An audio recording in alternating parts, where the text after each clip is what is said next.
이 시간 나 함께 나오신 우리 성도님들, 또 방송으로 함께 하시는 우리 성도님들 사랑하고 축복합니다. 우리 앞뒤 좌우 계신 분들과 같이 이렇게 인사하시겠습니다. 당신은 복된 사람입니다. 당신은 복된 사람입니다. 당신은 복된 사람입니다. 당신은 복된 사람입니다. 할렐루야. 제가 한 일주일 목이 잠겨 있었죠. 대상포진 그렇게 또 오고. 사실 옆에서 보신 분들은, 당사자들은요, 아프다 로 끝나는데요, 옆에 계신 분들이 가장 힘들어요. 예, 부모님들이나. 그래서 보실 때 서로 기도해 주시고 격려해 주시기를 바랍니다. 시편 51편 앞에 딱 보면 책 앞에 제목에 뭐라고 써져 있는지 볼까요?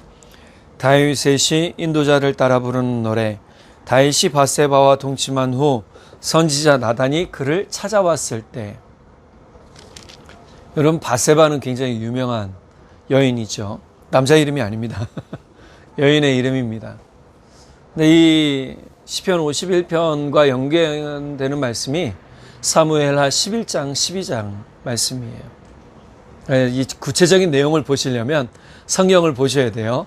이게 밧세바라는 사람이 있는데 그냥 허황된 게 아니냐, 그게 아니고요. 사무엘하, 사무엘상하, 역대기 상하는요, 우리나라 조선왕조 실록 같은 거라고 보시면 돼요. 그래서 거기에 보면 다윗의 범죄가 그대로 쓰여져 있어요. 우리나라도 조선왕조 실록 보면 왕이 말한 거 토시 하나 틀리고 다 적어냈다고 그랬잖아요. 야, 그거 지워 그랬더니 야, 그거 지워 라고 하셨다, 이렇게 적었대요. 그러니까 사무엘 상하나 역대기 상하 보면 왕들이 한 말을 거의 왕들이 한 말보다도 행한 일에 대해서 가감 없이 좀 적어 놓는 편인 어떤 걸 볼 수 있어요. 그래서 사무엘 상하를 보면 사무엘하 11장 12장에 보면 다윗의 잘못이 그대로 나와요. 그래서 다윗이 어떤 잘못을 저질렀냐. 사실은 이스라엘 사람들에게 다윗만큼 최고인 사람은 없거든요.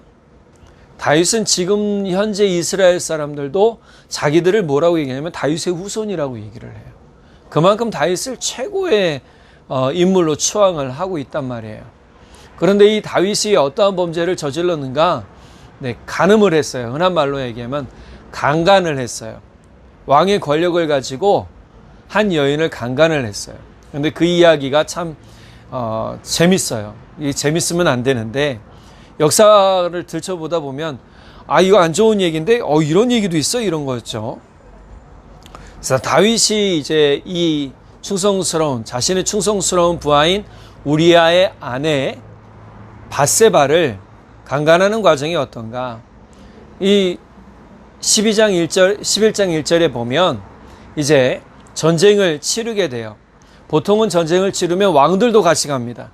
혹시 영화 300이라는 것을 보셨나요? 300이라는 영화 보면 크세르세스가 이제 페르시아의 왕인데, 크세르세스가 스파르타를 치러 오죠. 로마로 들어가는, 그리스로 들어가는 길에 스파르타가 있단 말이에요. 그래서 치러 오는데 스파르타인들이 어떻게 해요? 뭉쳐서 대적하는 영화잖아요. 근데 거기에 보면 크세르세스가 나와요. 그래서 같이 왕이 전쟁에 참여한단 말이죠. 근데 다윗은 어떻게 했냐면, 이때도 왕이 원래 참여했어야 됐는데 그냥 안 갔어요. 안 가고 대신 자신의 충성스러운 부하인 요압 장군을 보내요. 자신의 모든 군대를 요압 장군에게 맡기고 이제 전쟁을 치르게 되죠. 자, 이 전쟁을 치르고 자기는 평안히 예루살렘 궁전 안에 머물러서 낮잠 자고 깨서 딱 보는데, 어둑어둑할 때쯤 딱 옥상에 올라가서 예루살렘 전경을 쫙 살펴보는데 어때요? 한 여인이 눈에 딱 띄었어요. 하필이면 그 여인이 목욕을 하고 있었네요. 그래서 사람을 보내서, 자기 신하를 보내서 저 여인이 누군가를 확인해봐라 라고 했어요. 그랬더니 자신의 충성스러운 부하, 현재 전쟁에 참여해서 열심히 싸우고 있는 충성스러운 부하인 우리아의 아내였다라는 걸 알게 됐어요. 그런데 보통 유부녀 있잖아요. 생각을 하지 말아야 되는데, 이게 다윗의 욕정을 절제할 수가 없던 거예요. 자기 스스로의 욕정을. 그래서 어떻게 하냐면 밧세바를 궁전으로 불러와요. 근데 이 바세바가 목욕을 했을 때가 언제냐면 자신의 몸을 정결하게 한 때라 그랬어요. 그러니까 이것을 보면 이 여인이 아마 생리 중이 아니었나라고 추측을 해볼 수 있겠죠. 대개 여인이 정결하게 하려고 목욕할 때는 언제냐면 생리할 때와 또 아이를 낳고 난 뒤에요. 그래서 유대 전통에서는 이때 이제 정결 예식으로 몸을 많이 씻었다라고 얘기를 하죠. 자, 이렇게 몸을 씻고 있는 그때였는데 이 다윗이 바세바를 불러서 하룻밤을 자요. 그러니까 권력을 가지고 뭐 했어요? 여인을 강간한 거나 다름이 없어요. 근데 여인이 왕이 부르니까 어떻게 해요? 가야지. 자기 남편이 어떻게 될지 모르니까. 자기가 어떻게 될지 모르니까 가요. 그리고 하룻밤 자요. 근데 이게 또 하룻밤 잤는데 임신을 했어요. 여인은 대번에 알잖아요. 바세바가 자신이 임신했다는 걸 알고 궁전에 사람을 불러서 다윗에게 전가를 보내요. 나 임신했습니다. 그 이제 다윗이 이제 조바심이 났어요. 조바심이 나서 전쟁에 있는 우리아를 빨리 불러옵니다. 우리아와 소아들을 불러서 뭐 하냐 하면 잔치를 베풀어요. 그리고 전쟁의 상황이 어떠냐, 뭐 전황이 어떠냐, 야, 네가 그만큼 수고하는구나 라고 생각하고, 자, 음식과 함께 어떻게 집으로 가서 좀 쉬어라 라고 해요. 뭐를 감추려고 했어요? 자신의 아이가 베어진 것을 감추려고 다윗이 자기 흔한 말로 얘기하면 이제 꾀를 쓴 거예요. 근데 이 우리아가 참 바보 같은 다윗의 뜻을 몰랐어요. 궁전의 대문 앞에서, 집에 들어가지 않고 궁전의 대문 앞에서 잠을 잤어요, 그날. 다윗이 또 그것을 봤네요. 또 들었네요. 어떻게 합니까? 우리아를 부르죠. 불러서 왜 안 들어갔니? 내가 음식까지 싸서 보내지 않았니? 라고 합니다. 자, 그때 이 우리아가 뭐라고 그러냐면 이렇게 얘기를 해요. 언약궤와 이스라엘과 유다가 모두 장막을 치고 지내며 저의 상관이신 요압 장군과 임금님의 모든 신하가 벌판에서 진을 치고 있습니다. 그런데 어찌 저만 홀로 집으로 돌아가서 먹고 마시고 나의 아내와 잠자리를 같이 할 수 있겠습니까? 임금님이 확실히 살아계심과 또 임금님의 생명을 걸고 맹세합니다. 그런 일은 제가 하지 않겠습니다. 야, 이런 사람이 얼마나 충성스러운 사람이에요. 그러면 다윗이 얘기를 했어야 되겠죠. 미안하다 했어야 됐는데 더 뻔뻔해졌어요. 이 말을 듣고 그래 알았다. 오늘 하루만 더 그럼 궁전에서 지내고 내일 전쟁터로 가라. 내가 편지 하나 써서 보내줄 테니까 이거 요압 장군에게 꼭 전해줘라. 근데 이 충성스러운 우리아가 이 편지가 어떤 내용일까 궁금하지도 않아요. 펼쳐보지도 않았어요. 요압 장군에게 전해줬어요. 다윗이 요압 장군에게 쓴 편지가 뭐냐 하면 우리아를 전쟁터의 맨 선봉에 서게 하고 그 다음에 전쟁터에서 가장 치열한 곳에 선봉에 서게 하라는 거예요. 그것도 성벽 앞에서 싸우게 하라고 한 거예요. 그 당시에 성벽들은 다 높았어요. 높았으니까 우리나라 행주산성 얘기 뭐 유명하잖아요. 여인들이 행주 치마에다가 돌멩이 들고 던졌다 뭐 이렇게 얘기 나오는데 이 당시에도 여인들이 돌멩이를 던졌답니다. 성벽에서 돌멩이를 올라오는 사람들 향해서 던졌대요. 그러니까 이러면서 돌 맞아 죽은 사람이 생기는 거예요. 근데 이 돌 맞아 죽은 사람 중에 많은 사람뿐만이 아니라 누구도 있었다? 우리아도 있었다. 이렇게 이제 나중에 보고를 해요. 그럼 우리아나 바세바를 향해서 미안한 감정이 있었어야 될 거 아니에요. 다윗이 그게 없었어요. 죄 없는 사람을 죽이고도 저는 참 이 역사를 보면서 성경의 내용을 보면서 왜 꼭 정의로운 사람, 충성스러운 사람, 왜 하나님 꼭 먼저 데려가셔야 됩니까? 제가 그런 질문할 때가 있어요. 제가 이거 보면서도 주님 왜 꼭 우리아를 차라리 그냥 우리아를 왕으로 세우시지.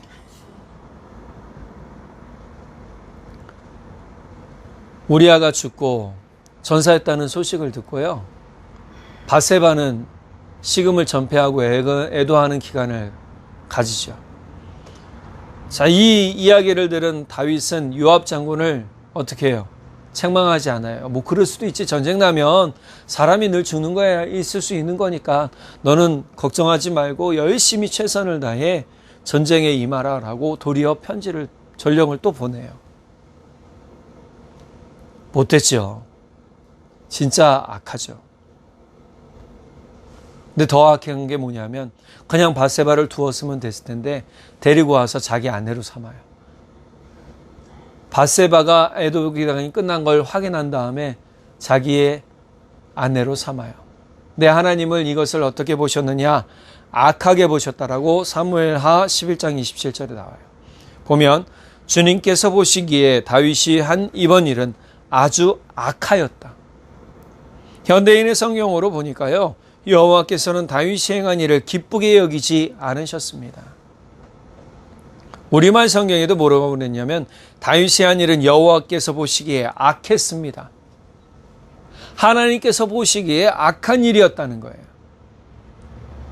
그런데 우리 십계명 보면 내 이웃의 아내를 탐내지 말라. 그죠? 분명히 있어요. 지금 다윗이 범한 죄가 뭐예요? 십계명 중에 하나예요. 자, 12장으로 넘어가니까 이 이야기를 제가 풀어 쓰는 이유가 시편 51편을 우리가 이해하기 위해서예요. 12장 넘어가니까 하나님께서 다윗을 책망하기로 하세요. 꾸짖기로 하세요. 만약에 여기서 다윗이 회개하지 않았다면 어떻게 될지 모르겠지만 하나님께서는 나단 선지자를 통해서 다윗을 책망하십니다. 책망하시는데 어떻게 하느냐? 선지자를 보내서 그냥 왜 다윗 왕이요 이렇게 악한 일을 했습니까? 라고 얘기하잖아요. 이 나단 선지자가 하나님께서 하신 말이 아닌 것 같은데 예를 하나 들어요.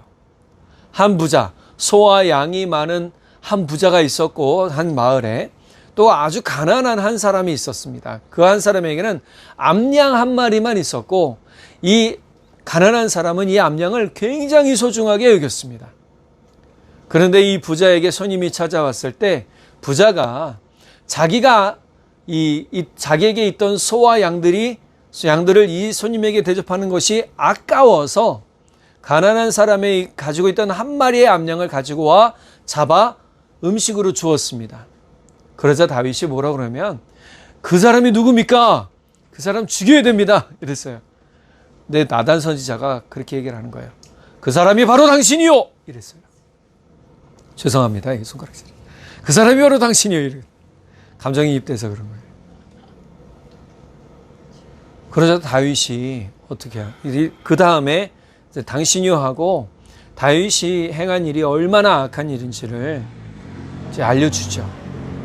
그러자 다윗이 뻔뻔하게 굴지 않아요. 바로 내가 범죄를 저질렀습니다라고 시인을 하죠. 그리고 이제 지은 시가 시편 51편인 거예요. 다윗이 저질렀던 범죄, 그런데 이 범죄가 왜 회개가 되어야 되는가? 아마 조금 뻔뻔했다면 나 뭐 그럴 수도 있지요. 뭐 사람이 살면서 내가 왕이기도 하고 뭐 좀 처나 아내와 첩을 좀 더 둘 수도 있는 사람인데 라고 할 수 있을 거예요. 근데 그렇지 않아요.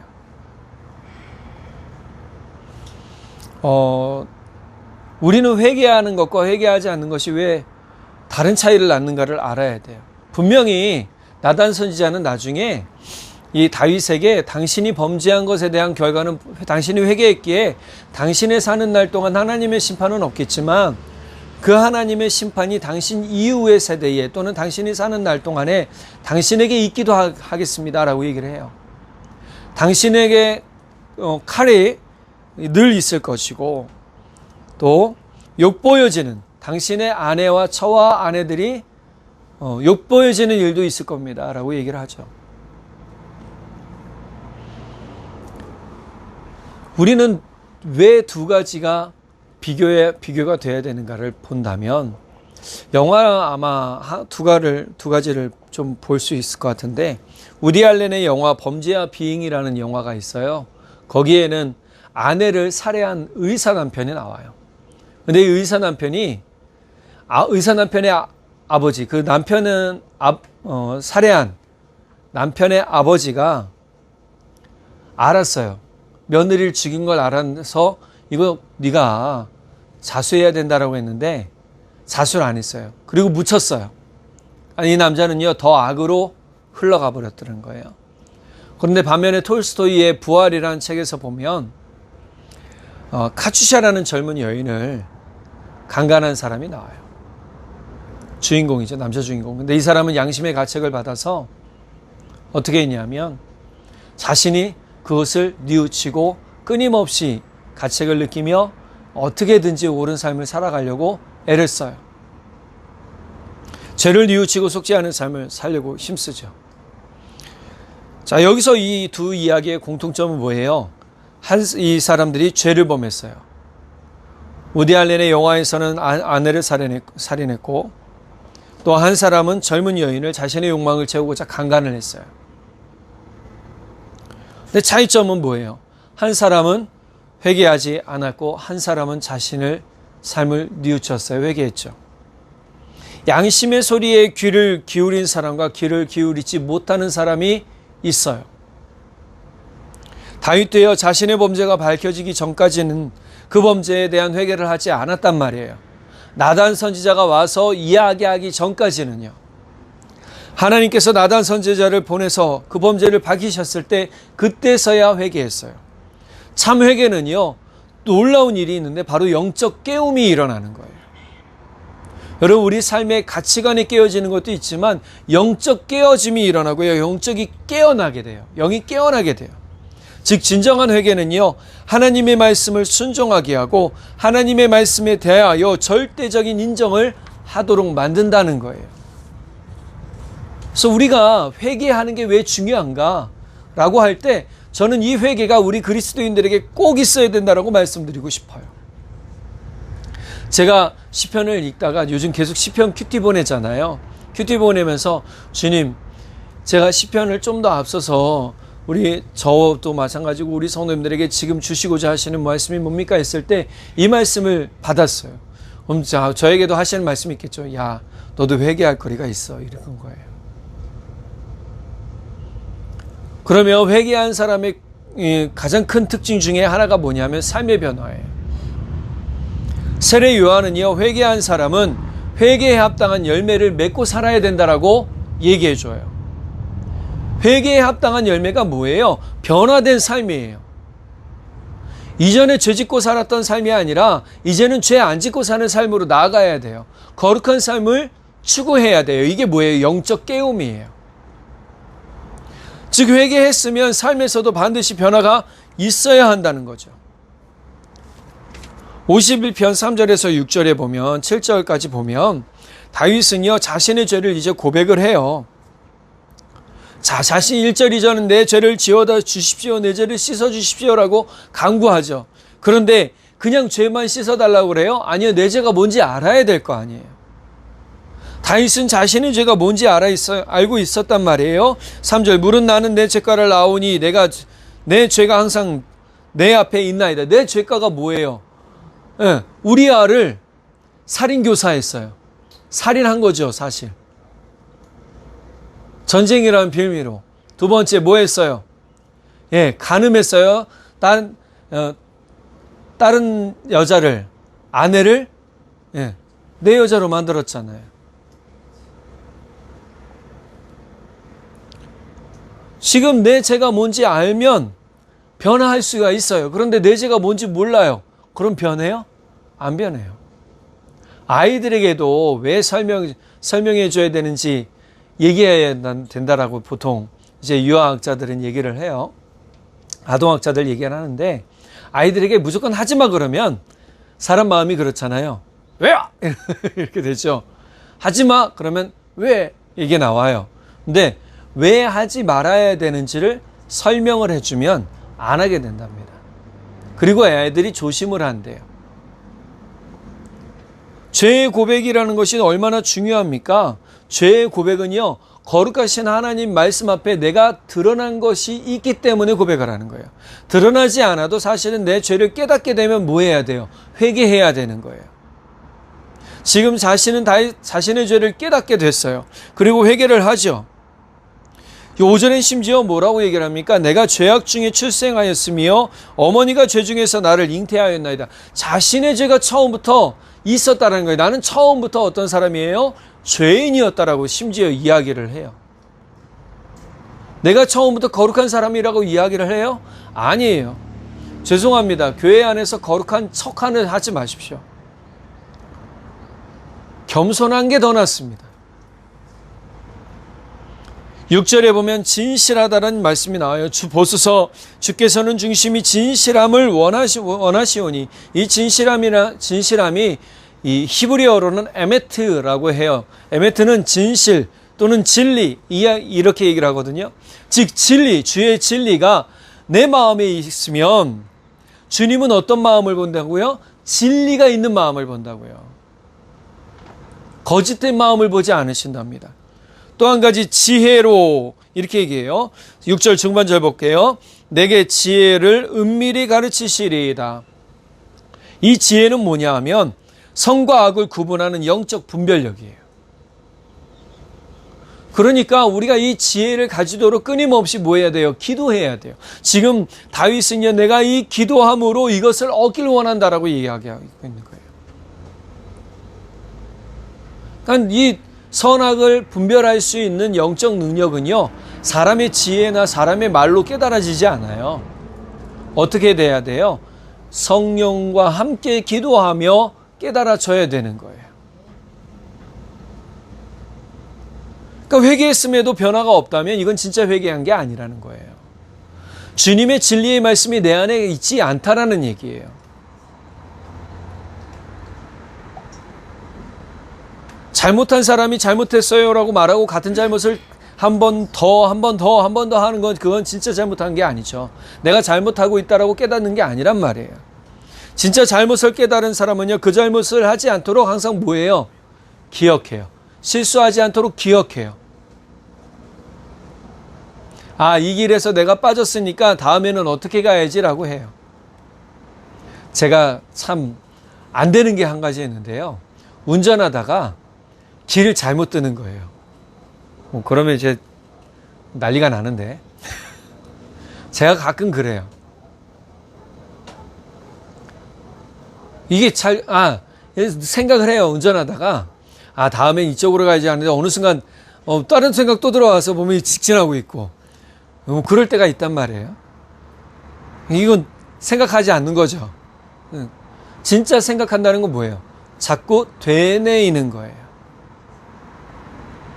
그래서 회개의 의미를 우리가 자꾸 들어야 되는 이유가 바로 이건 거죠. 우리가 지금 12월 달 지나면서 올 한 해 동안 하나님이 나를 보살펴 주시는 은혜, 우리를 지켜주시는 은혜, 우리와 함께 하시는 은혜를 깨닫고 알았는데 그럼에도 불구하고 내가 하나님 앞에 회개할 것이 있다면 우리는 회개해야 되는 시간을 가져야 된다는 거예요. 그래서 회개한 의미를 깨닫는 것도 중요하지만 그 뒤에 변화된 삶을 사는 것이 더욱 중요하더라. 그래서 자기의 죄라고 이야기하죠. 내 죄라고 이야기할 때는 이 죄가 어떤 죄냐면 하나님의 뜻을 고의로 거스리고 반역한 행위라고 그래요.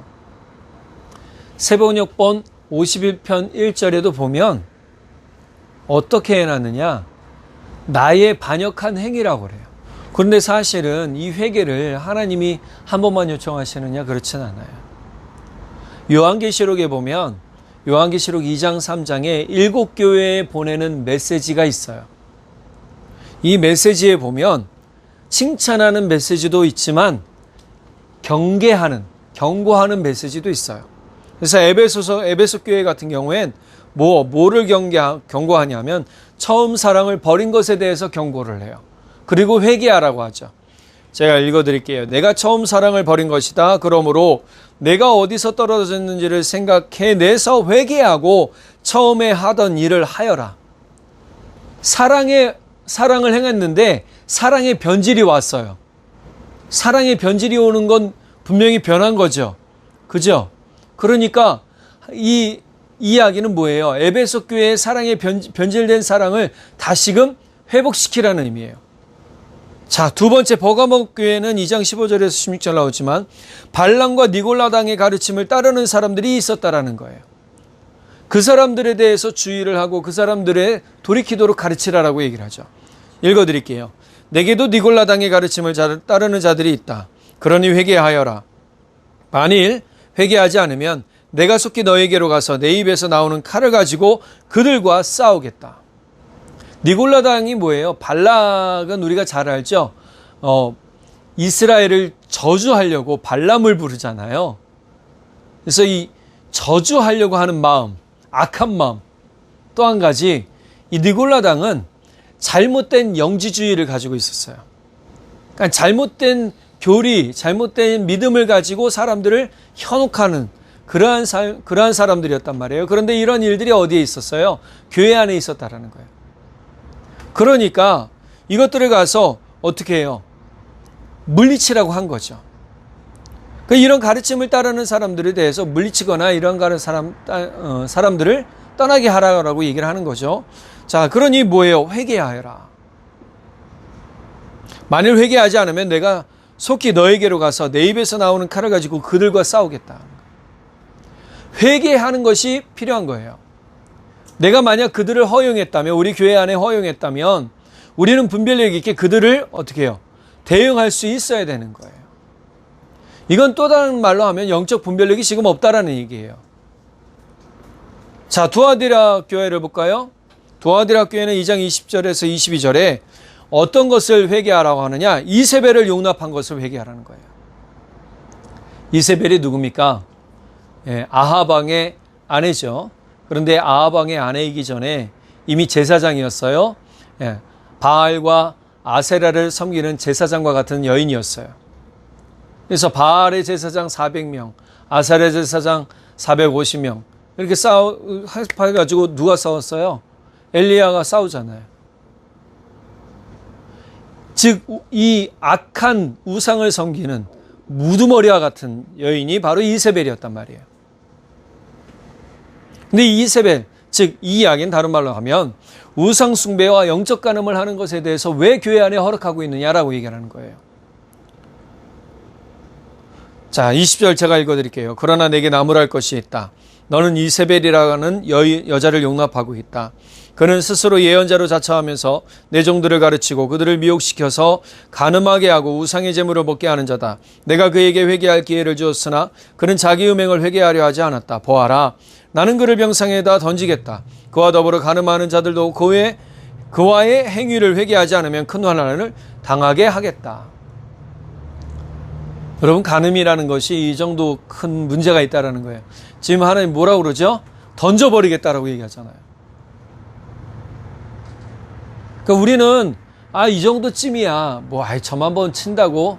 제가 중고등학교 때 신문 보면 신문에 꼭 그런 거 하나 있었죠. 오늘의 운세와 띠 운세 있었어요. 제가요 이 말씀 딱 보고 어떻게 했냐면 그 다음부터 안 봤어요. 그런 거를 안 봤어요. 아, 그렇구나. 내가 하나님을 바라본다는 사람이 이런 점이나 또는 운세를 의지하고 살아가면 안 되겠구나. 그럼 이 말은 뭐예요? 회개할 것이 너무 커요. 우상숭배와 영적 간음은 동의어예요, 사실은. 자, 세 번째 교회, 네 번째 교회, 4대 교회가 있어요.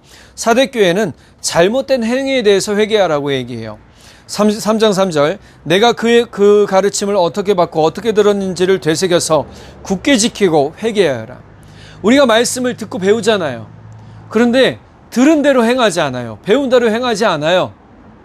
그럼 회개할 거라는 거예요. 제가 내년부터는 속회도 하고 성경 공부도 한다고 했잖아요. 사실 어떻게 보면 지금 수요 예배가 성경 공부 같아요. 좀 강론적으로 가죠. 자, 이 이야기를 딱 보면 우리가 말씀을 잘 듣기는 들었는데 말씀 듣고 삶에 그것을 대입시키지 않는다면 변화가 없고 말씀을 통한 삶의 열매도 얻게 되는 거예요. 그러니까 우리는 그렇게 살지 않는 것에 대해서 말씀을 듣고 말씀의 가르침을 그대로 따르지 않은 것에 대해서 회개할 필요가 있다라고 지금 얘기해 주고 있는 거예요. 자, 라오디게아 교회 마지막 볼게요. 라오디게아 교회는 좀 커요. 뭐냐 하면 두아디라 교회도 컸지만 라오디게아 교회는 뭐가 있었냐? 미적지근한 믿음과 자신의 영적 상태를 알지 못하고 있더라는 거예요. 15절에서 19절 제가 읽어드릴게요. 나는 너의 행위를 안다. 너는 차지도 않고 뜨겁지도 않다. 내가 차든지 뜨겁든지 하면 좋겠다. 내가 이렇게 미적지근하여 뜨겁지도 않고 차지도 않으니 나는 너를 내 입에서 뱉어버리겠다. 너는 풍족하여 부족한 것이 조금도 없다고 하지만 실상 너는 내가 비참하고 불쌍하고 가난하고 눈이 멀고 벌거벗은 것을 알지 못한다. 그러므로 나는 내게 권한다. 내가 부유하게 되려거든 불의 정련한 금을 내게서 사고 내 벌거벗은 수치를 가려서 드러내지 않으려거든 흰 옷을 사서 입고 너의 눈이 밝아지려거든 안약을 사서 눈에 발라라. 나는 내가 사랑하는 사람은 누구든지 책망도 하고 징계도 한다. 그러므로 너는 열심을 내어 노력하고 회개하여라. 대충 하는 신앙생활 하지 말라는 거예요. 신앙생활은 대충이 없다. 한번 따라 보시겠습니다. 신앙생활엔 대충이 없다. 네. 왜 이단에 빠진 사람들이 더 열심일까요? 우리 예수 믿는 사람보다. 왜요? 그것을 정당화하려고 더 열심히 살아요. 근데 우리는 진리이신 예수님을 믿는데 어떤 때 보면요, 믿는 건지 안 믿는 건지 말이나 행동이나 헌금 생활이나 태도나 전혀 보여지지 않아요. 죄송합니다. 이건 목사님들도 예외가 없어요. 여러분, 우리가 신앙생활을 한다면 뭔가 확실하게 있어야 되겠죠. 그렇죠? 여러분, 내 신조가 있는 사람도 내 신조를 따라 사는데 예수 믿지 않는 사람도 예수 믿는데 왜 예수 믿는 표시가 안 나냐 이거예요. 지금 그 얘기하는 거예요. 두아디라 교회에. 너희는 예수 믿는데 왜 도대체 예수 믿는 표시가 안 나냐. 또 한 가지 뭐예요? 너희는 너희의 영적 상태를 모르고 있다라고 얘기하는 거죠. 너희는 너희가 다 부자라고 풍족하다고 생각하지? 그런데 내가 보니까 너희는 풍족하지 않아. 너희는 지금 가난한 상태야 라고 얘기를 해주는 거예요. 여기에 앉아있는 또 저 설교하는 저도 전 이런 소망이 있길 원해요. 우리가 우리의 영적 상태를 잘 깨달아 알기를 원합니다. 내가 내 영적 상태를 잘 깨달아 알아야 하나님을 더욱 의지할 힘이 생기게 되는 거예요. 그러므로 너는 열심을 내어 노력하고 라고 하는 말씀이 바로 그 부분이에요. 확실하게 하세요. 할 때. 저도 그렇지만 할 때 확실하게 해야 돼요. 제가요 요즘 일하잖아요. 저도 일하니까 일을 하는데 이게 대충 할 수가 없겠더라고요. 대충 하면요 티가 나요. 그래서 알아듣는지 못 알아듣는지 모르지만 그래도 저는 열심히 설명하면서 해요. 그 사람들에게 하면서 그 사람들이 잘 따라오면 저도 기쁘고 뿌듯하고, 우리가 하나님의 말씀을 믿는다 하면서 예수 믿는다 하면서 더욱 확실하게 살지 않는다면 그것은 우리의 영적 상태를 더욱 뭐예요? 무지하게 만드는 거예요. 그런데 영적 무지도 뭐가 될 수 있느냐? 죄가 될 수 있다는 거예요. 그러니까 우리는 영적으로 깨어 있어야 돼요. 제가 말씀드렸죠. 회개하는 사람의 가장 큰 은혜가 뭐냐? 영적 깨움이라는 거잖아요. 성령께서는요 각 교회들에게 하신 말씀을 회개하고 변화된 모습으로 살라라고 강조하고 있는 것과 똑같아요. 지금 우리에게 이 땅에 많은 교회들이 있고 우리도 한 교회를 하고 있지만 지금 우리가 진짜 참 회개를 하며 살고 있는가, 영적 깨움을 가지고 살고 있는가를 확인해 봐야 되더라는 거예요. 또 한 가지, 이 영적 깨움을 통해서 소망이 생기게 된다는 거예요. 여러분, 우리는 죄 짓고 나면 부끄러워서 아무것도 못한다고 생각하잖아요. 그렇지 않아요. 51편에 우리가 지금 10절부터 19절까지 말씀 읽었죠. 그죠? 그러면 뭐 어떤 것이 있느냐? 지금 다윗은요 소망을 가지고 있다라니까요. 그 첫 번째 소망이 뭐냐면 주의 성령을 내게서 거두어 가지 말라는 거예요. 다윗은요 영적으로 민감한 사람이었습니다. 아시죠? 예, 영적으로 민감하면요 이게 하나님의 말씀이 구분이 돼요. 그리고 위급한 상황에서 내가 어떻게 해야 될지 구분이 돼요. 내 마음이 조급하고 당황한 마음이 차분히 가라앉고 분별력이 생기기 시작하는 거예요. 그러니까 우리는 내가 진짜 영적으로 민감할 수 있도록 내 마음을 날마다 회개하게 만들어 놔야 돼요. 그래서 다윗이 영적으로 민감했기 때문에 나단 선지자의 말을 잘 들은 거죠. 만약 다윗이 영적으로 민감하지 않았다면 어떻게 해요? 무시했을 거예요. 아마 이 순간에 자신에게 기름 부어 세웠던 사무엘 선지자가 왔어도요, 다윗은 무시했을 수도 있어요. 근데 다윗이 나단 선지자의 말을 듣고 바로 회개하잖아요. 귀를 기울였어요.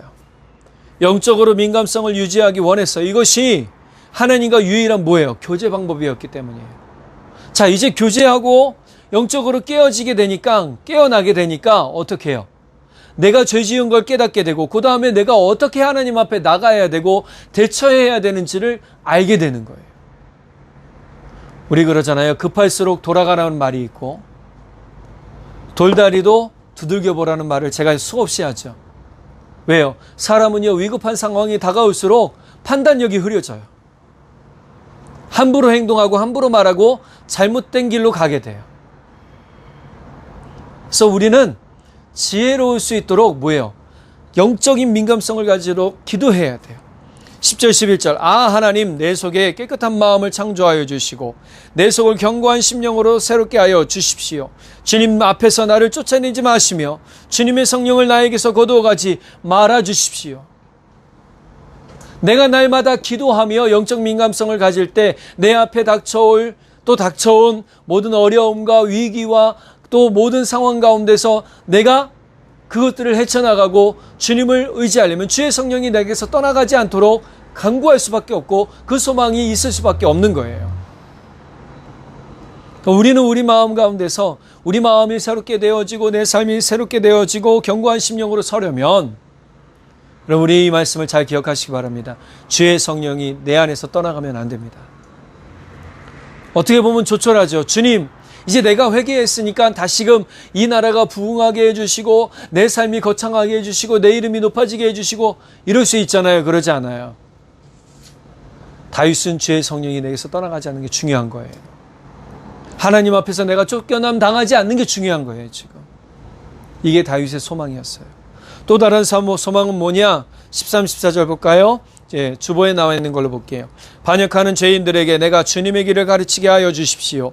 죄인들이 주님께로 돌아올 것입니다. 하나님, 나를 구원하시는 하나님, 내가 살인죄를 짓지 않게 지켜주십시오. 내 혀가 주님의 의로우심을 소리 높여 외칠 것입니다. 이건 다른 말로 세 가지인데, 첫 번째 하나님을 가르칠 수 있도록, 많은 사람들에게 하나님을 알려줄 수 있도록 요청하는 거죠. 그래서 시편에 보면 다윗이 성전을 짓고 하나님의 집에 올라가는 그 길에 뭐예요? 찬양할 수 있도록 알려줘요. 찬양대를 조직을 했고, 또 모든 악기들을 가르칠 사람들을 세웠고, 그리고 노래를 가서 직접 작곡 작사한 인물이 다윗이에요. 그래서 사울의 귀신 들렸을 때, 악한 영에 들렸을 때 수금을 타서 악한 영을 물리친 사람이 누구죠? 다윗이잖아요. 찬양을 해서 악한 영을 물리치는 이것이 뭐예요? 능력이에요. 여러분 이거 아셔야 돼요. 찬양은요, 모든 악한 영들이 떠나가는 능력이 있습니다. 할렐루야. 그러니까 제가 왜 찬양을 많이 들으라고 하시는지 아시겠죠? 제가 말씀드렸잖아요. 같이 하는 청년과 같이 길 가는데 가요 들으니까 제 머릿속에서 계속 여자 아이돌 찬양이란다. 노랫소리가 돌아가더라고요. 제가 그래서 갈 때는 찬양 듣고 올 때는 그 청년 귀에 가요 틀어주고 저는 안 들어요. 이게 얼마나 중요합니까? 그러니까 주의 길을 가르친다는 것은 다른 게 아니에요. 다윗이 할 수 있는 방법으로 하는 거예요. 저도요, 우리가 할 수 있는 방법으로, 여러분은 여러분이 할 수 있는 방법으로 하나님을 가르쳐 주시기를 간절히 바랍니다. 자, 두 번째 뭐라고 그래요? 다시금 살인죄를 짓지 않도록 지켜달라는 거예요. 지금 누구를 죽였어요? 우리야 죽였잖아요. 살인죄를 짓지 않도록 지켜달라고 얘기를 하잖아요. 그리고 내 입으로 영원토록 하나님을 찬양할 수 있도록 원한다는 거예요. 여러분, 죄인이라고 소망이 없는 게 아니죠. 교도소 가보면 교도소가 다 그냥 방 안에만 갇혀 있는 게 아니에요. 뭐도 아니야. 직업 훈련 학교도 있어요. 그래서 직업을 배워서 그 직업 하면서 조그마한 돈이지만 모을 수 있도록 해줘요. 모아서 월급 줍니다. 줘서 그것 가지고 뭐 하냐면 사회 나가서 이제 자립할 수 있도록 바탕을 만들어 준죠. 갱신이라는 표현을 그래서 쓰는 거예요. 새롭게 해줘요. 근데 거기서 뭐 따느냐? 자격증도 따요. 기술 자격증 따서 나와서 살 수 있도록, 올바르게 살 수 있도록 해주려고 하는 거죠. 여러분, 우리 삶은요, 예수 믿어 바뀐 삶이에요. 변화된 삶이에요.